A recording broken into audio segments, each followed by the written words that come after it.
Veganism Approach, the persuasion of going vegan. Veganism is a large trend, but gets a bad rapport due to the miscommunicated, persuasive approach on encouraging a more plant-based diet. Miscommunication.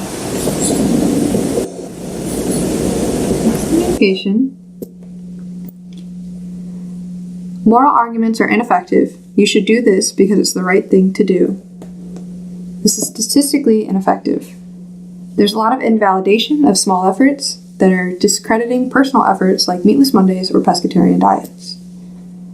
There's a lot of negativity, which is often presented by bringing meat eaters to feel shame or guilty, with negative word choices such as murder, violent, or phrases like go vegan or die, which stir guilt to persuade, which is ineffective.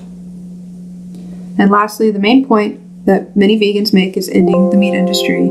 And sadly, there's an increase in meat production and sales, as well as production rate due to technology. It's $1 trillion industry that is politically invested, so it's a social, economic fact that will not be going anywhere anytime soon, as heard on Freakonomics Radio.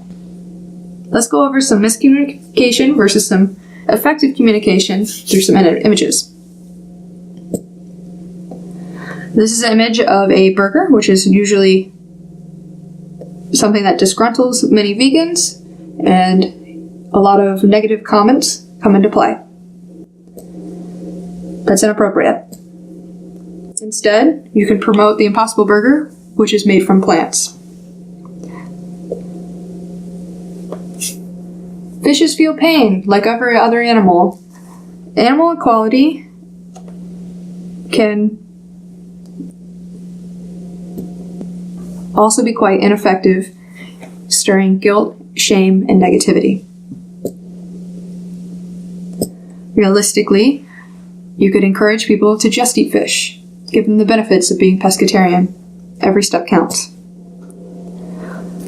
A common protest is very negative and brings upon shame, where meat is murder. You could be more encouraging with smiles, laughter, going green, go vegan. And lastly, that moral argument, which is ineffective. If you care about animals, there's only one choice, which is go vegan. You can choose not to care by not going vegan. You could just romanticize the beauty of every creature.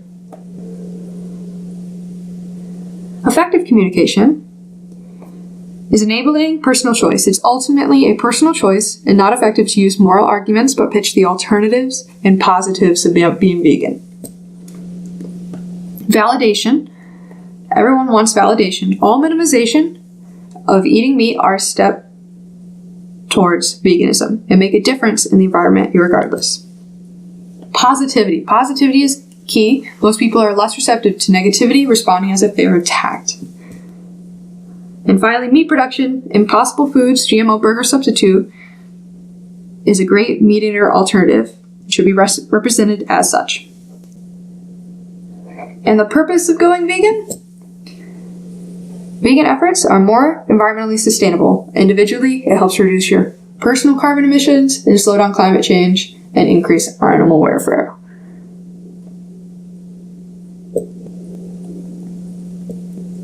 Let's go over some of the baby steps of how to become vegan.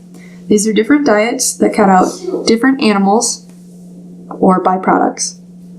I will list the environmental impact below that you can look at on your own.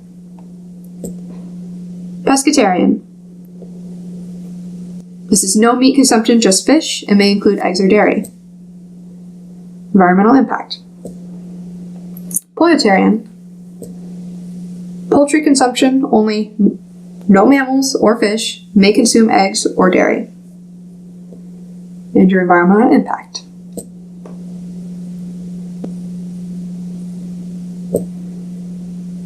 Lacto-ovo. This is consumption of no animals, only animal byproducts. Here's your environmental impact. Ovo-vegetarian. Consumption of eggs, but no other animals or animal byproducts. Environmental impact. Lacto-vegetarian. Consumption of dairy, but no other animal or animal byproducts. Here's your environmental impact. This is the final leap. Vegetarian. No animals or animal byproduct consumption. However, your items don't need to be cruelty-free and can use animal byproducts. Your impact will be similar to going vegan, which is shown next. Vegan. No animals or animal byproduct is used, and it may include your clothing or all owned materials to be cruelty-free and animal-free. Your environmental impact is daily it saves 1 life, 20 pounds of CO2, 35 square feet, 45 pounds of grain, and 1,000 gallons of water a day. The key takeaway points should be that baby steps are steps. Positivity and encouragement is key without being too pushy, of course. Skipping the moral argument and jumping to your favorite things about being vegan. And finally, don't discourage, encourage. My resources include Freakonomics Radio, Simple Happy Kitchen, and AnimalEquality.net.